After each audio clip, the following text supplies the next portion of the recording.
अस्सलाम वालेकुम, आप देख रहे हैं डॉन न्यूज में मेजबान अब्दुल गफ्फार। पाकिस्तान न्यूजीलैंड के दरमियान T20 सीरीज जारी है, लेकिन पाकिस्तान को पहले ही 3-1 से जो है वो नाकामी का सामना करना पड़ गया है और अब ये इंतजार है कि आखिरी T20 जो कि बुध को खेला जाएगा उसमें पाकिस्तान टीम क्या करती है। लेकिन डिवाइडेड ओपिनियन है कि क्या हमारे अहदाफ हासिल हुए, हमने यंग प्लेयर्स को आजमाया रिजवान बाबर को ड्रॉप करके या रेस्ट दे के, तो क्या इनके साथ कंटिन्यू किया जा सकता है या फिर कॉम्बिनेशन के अंदर हमें सीनियर जूनियर का इंतजार लाना पड़ेगा। इस हवाले से आज हम बात करेंगे अपने दोनों रिपोर्टर से। गुलाम मुर्तजा में लाहौर से ज्वाइन कर रहे हैं, आप दोनों का बहुत शुक्रिया।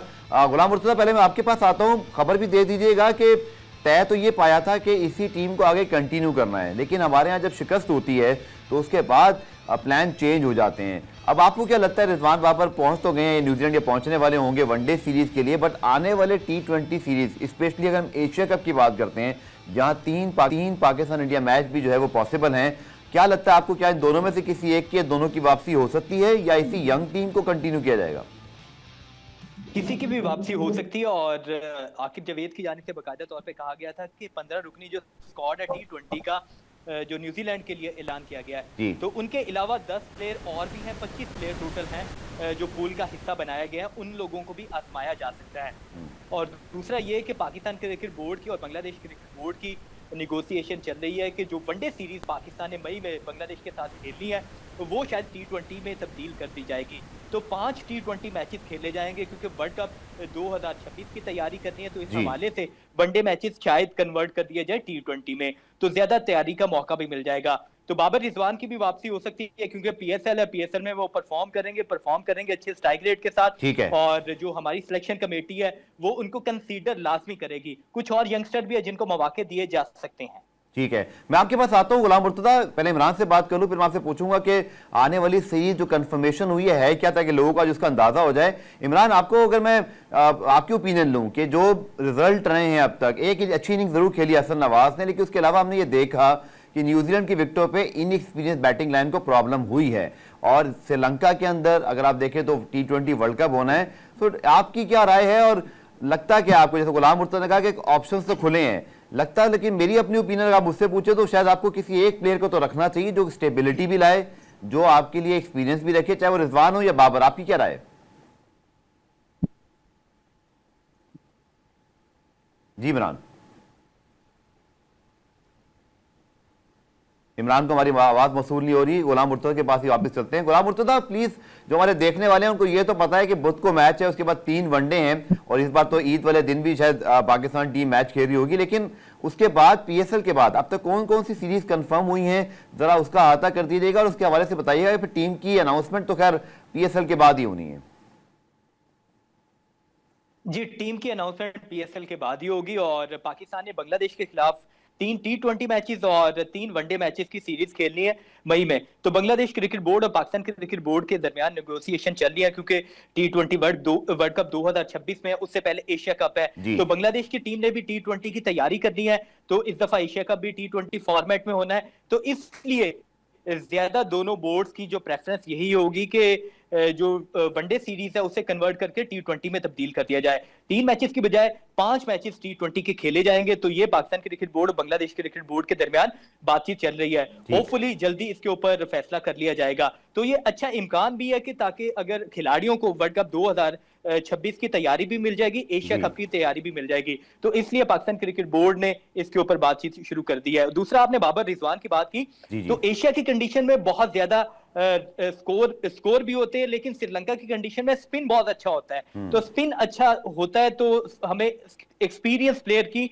मौजूदगी जरूरी होनी चाहिए, क्योंकि वहां पे बहुत आप देखते होंगे कि इंडियन टीम्स में भी कुछ एक्सपीरियंस प्लेयर खेलते हैं, श्रीलंकन टीम में भी और बहुत सारी और भी टीमों में, तो नो डाउट T20 फॉर्मेट। आपको गुलाम मुर्तजा याद होगा श्रीलंका में जब भारत की टीम गई थी गौतम गंभीर और सूर्य कुमार यादव के मतलब टेक ओवर के बाद, तो उनको शिकस्त का सामना करना पड़ा था एक सीरीज के अंदर और बहुत लो स्कोरिंग मैचेस हुए थे। आज PSL का ड्राफ्ट भी है, रिप्लेसमेंट ड्राफ्ट 4 बजे, उसके हवाले से हम जरूर बात करेंगे, लेकिन पहले गुलाम मुर्तजा में हम 2 उन मतलब सवाल आपसे करूंगा जो पेंडिंग में, यानी कि PCB ने प्रेस कॉन्फ्रेंस की 2 बैक टू बैक, मुझे समझ नहीं आई कि जब मामला मतलब आपका बिल्कुल ये कहते हैं ना अपनी जोबन पर था, वर्ल्ड कप का चैंपियंस ट्रॉफी के फाइनल में पीसीबी को नहीं पूछा गया, तब हमने कोई स्टांस नहीं दिया, हम पूछते रहे, नहीं बताया गया। उसके बाद अब जक्के बाद दीगर 2 प्रेस कॉन्फ्रेंस की जाती हैं जिसके अंदर ये बताया जाता है। तो क्या आईसीसी ने अब भी कोई जवाब दिया है? दूसरा, जो कॉर्बन बॉश को हमने लीगल नोटिस दिया था, उसके बाद वो आईपीएल तो खैर खेल रहे हैं, तो इसकी अंदरूनी कहानी क्या है? क्योंकि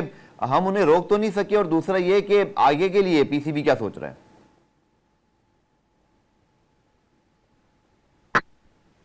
जी, पाकिस्तान क्रिकेट बोर्ड की जानिब से किसी भी प्लेयर को बॉन्ड नहीं किया जा सकता।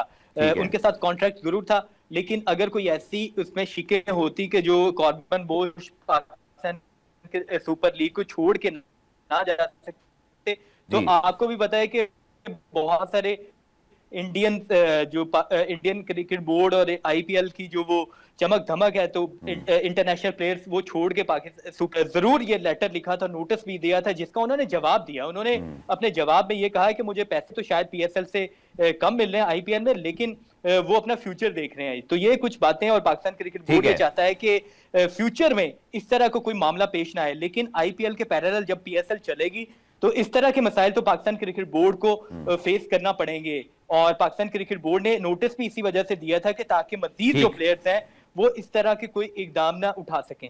ठीक है, पुराने ब्रेक शामिल करते हैं। ब्रेक से जब वापस आएंगे तो पीएसएल का रिप्लेसमेंट ड्राफ्ट जो है वो आज 4 बजे, उसकी इस पर लेटेस्ट इनसाइड न्यूज क्या है। फिर पाकिस्तान सुपर लीग के 5 ऐसे खिलाड़ी हैं जो कि पार्शियली अनअवेलेबल होंगे। ट्रॉफी टूर भी जारी है पीएसएल का, और इसके हवाले से भी आपको बताएंगे इस शॉर्ट कमर्शियल ब्रेक के बाद।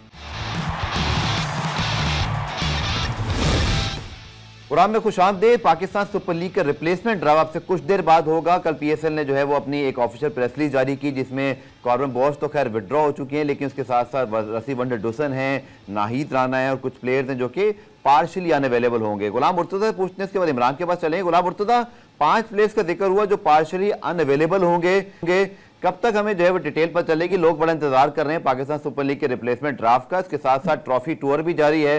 कल ट्रॉफी जो है पेशावर में थी, जहां इस्लामिया कॉलेज, खैबर, दर्रा खैबर जो है, इसी तरह अगर आप बात करते हैं यूनिवर्सिटी ऑफ पेशावर, उससे पहले कराची, लाहौर, मुल्तान, यहाँ तक कि खेवड़ा की जो कान है हमारी नमक की, वहां तक भी ट्रॉफी पहुंची है। तो एक अच्छा टूर है जिसमें ट्रॉफी को पूरे पाकिस्तान की सैर कराई जा रही है। लेकिन रिप्लेसमेंट ड्राफ्ट के हवाले से ताज़ा तरीन अपडेट्स क्या है गुलाम मुर्तजा?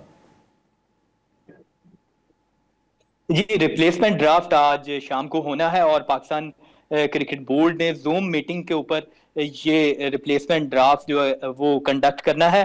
5 ऐसे प्लेयर हैं जो बड़े नाम है, मुख्तलिफ टीमों का हिस्सा है। केम विलियमसन है, लिटन दास है जो जिनका ताल्लुक बांग्लादेश से है, नाहिद राना जिनका ताल्लुक बांग्लादेश से है, बांग्लादेश से रसी वेंडर डूसन है, उनका ताल्लुक जनूबी अफ्रीका से है, कॉर्बन बोश जो पीएसएल को छोड़ के चले गए। तो इनके रिप्लेसमेंट के ऊपर जो पाकिस्तान क्रिकेट बोर्ड और पीएसएल मैनेजमेंट ने रिप्लेसमेंट ड्राफ्ट आज करना है, तो उसकी आज बाकायदा तौर पर पिक होंगी जूम मीटिंग के ऊपर, और शाम तक हमें पता चल जाएगा कि फैंस बड़े इंतजार कर रहे हैं कि कराची किंग्स के हवाले से खबर है गुलाम मुर्तजा, उसके लिए इमरान सिद्दीक के पास पीएसएल का जो ट्रॉफी टूर था वो बड़ा शानदार रहा। मुख्तलिफ शहरों में ले जाया गया, शायकीन की एंगेजमेंट शो करवाई गई, मुख्तलिफ यूनिवर्सिटियों के दौरे करवाए गए, वहां पे शायकीन बहुत ज्यादा पुरजोश भी है और इंतजार कर रहे हैं कि पीएसएल का आगाज होगा। गुलाम मुर्तजा, मैं इमरान सिद्दीक के पास जा रहा हूं। इमरान, बताइएगा कराची किंग्स के कप्तान के हवाले से कुछ खबरें आई हैं कि कप्तान तब्दील हो रहा है, हेड कोच भी तब्दील हो रहे हैं, क्या इनसाइड न्यूज है कराची किंग्स के हवाले से? बिल्कुल, रूमर्स तो इस तरह की चल रही है गफ्फार के शायद शान मसूद जो कि कराची किंग्स के पहले कप्तान थे, मुल्तान सुल्तान से उन्होंने ज्वाइन किया था, लेकिन रिजल्ट्स को तो कुछ इतने अच्छे नहीं रहे थे उनके, वो भी कराची किंग्स को इतना खास नहीं कर सके थे। तो अब ये कहा जा रहा है कि शायद उनका कप्तान फिर चेंज किया जाएगा। फिल सिमंस जो कि कोच थे उनको चेंज किया जाएगा, और दूसरा केन विलियमसन और डेविड वार्नर जो है वो तो 2 नाम ऐसे हैं जो बन नहीं सकते, क्योंकि शायद ये केन विलियमसन इब्तिदाई मैचेस के लिए कुछ दस्तयाब ना हो, और फिर डेविड वार्नर तो पूरे सीजन के लिए दस्तयाब है। लेकिन हमें जो पता लगा है कराची किंग्स जो है वो कुछ ऐसा लोकल प्लेयर ही को कप्तान बनाने जा रही है, जो कि आइंदा 2-3 सालों में भी अगर कराची किंग्स को जरूरत पड़े तो समद का नाम भी आ रहा है। क्या अब्दुल समद भी एक ऑप्शन हो सकते हैं उनके पास? इरफान खान नियाजी, अब्दुल समद तो पेशावर में, इरफान नियाजी भी ऑप्शन हो सकते हैं। बिल्कुल इरफान नियाजी हो सकते हैं, लेकिन एक खबर ये भी है कि शायद शान मसूद को चेंज ना किया जाए, उन्हीं से कंटिन्यू किया जाए, और उनके अंडर में एक वाइस कप्तान लगाया जाए, जो कि इरफान नियाजी भी हो सकते हैं, कोई दूसरा यंगस्टर भी हो सकता है, और नेक्स्ट ईयर के लिए उसको तैयार करके फिर उसको कप्तानी दी जाए। ठीक है गुलाम मुर्तजा, क्विकली आप भी बताइएगा, क्योंकि पेशावर में बाबर आजम है, इस्लामाबाद में शादाब खान है, मुल्तान सुल्तान में मोहम्मद रिजवान, इसी तरह अगर हम बात करते हैं कोयटा में भी सऊद शकील की बात आ रही है, जरा उस पर बता दीजिएगा कि कोयटा भी नए कप्तान की तरफ जा रहा है, सऊद शकील का नाम लिया जाता है, बाकी टीमों के कप्तान तो मौजूद हैं सिवाय कराची किंग्स के। जी गुलाम मुर्तजा। अच्छा इमरान के पास चलते हैं। इमरान आप बताइएगा कोयटा ग्लेडिएटर्स के हवाले से क्या खबरें हैं, क्योंकि वहां भी जो मतलब कप्तान की तब्दीली के हवाले से, नए कप्तान के हवाले से खबरें आ रही हैं। बिल्कुल, वो तो कंफर्म हो चुका है कि वो कोयटा ग्लैडिएटर्स जो है वो सऊद शकील को कप्तान बनाने जा रहे हैं। आपने पता होगा, देखें सिंध की जो डोमेस्टिक क्रिकेट है, जो कायदे ट्रॉफी होती है, जो डोमेस्टिक वनडे होते हैं, डोमेस्टिक T20 होते हैं, उसपे भी सऊद शकील कप्तानी कर चुके हैं। काफी उनको तजर्बात हैं और काफी उनको ग्रूम भी किया जा रहा था कोयटा ग्लैडिएटर्स में 1-2 साल से कि नेक्स्ट ईयर या उससे नेक्स्ट ईयर आपने कैप्टनसी करनी है। तो वो काफी अब ग्रूम भी हो चुके हैं, इंटरनेशनल क्रिकेट भी खेल चुके हैं पाकिस्तान की तरफ से, वनडे क्रिकेट, टेस्ट क्रिकेट भी खेल चुके हैं, टेस्ट टीम के वाइस कप्तान भी हैं वो।